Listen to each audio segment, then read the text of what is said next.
இந்திய மக்கள் அனைவருக்கும் என்னுடைய மாலை வணக்கம். நேற்று நடந்த 5ஆம் கட்ட தேர்தலில் ஒரு சில இடங்களில் நடந்த வன்முறைகள் தவிர மற்றபடி தேர்தல் அமைதியாக நடந்து முடிந்தது என்று இன்றைக்கு தினத்தந்தி பேப்பரில் 21/5/2024 பேப்பரில் போட்டிருக்கான். இதில் 8 மாநிலங்களுக்கு கிட்டத்தட்ட நேற்று ஏற்கனவே சொன்ன மாதிரி 5ஆம் கட்ட தேர்தல் நடந்தது. அதில் 7 மாநிலங்களுடைய மேற்கு வங்காளத்தில் மட்டும்தான் 73.14% ஓட்டு பதிவாகியுள்ளது.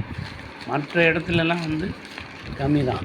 எப்படின்னு கேட்டால் பாருங்கள், மராட்டியம் 53.51, பீகார் 53.78, ஜம்மு அண்ட் காஷ்மீர் 69, ஜார்க்கண்ட் 63, ஒடிசா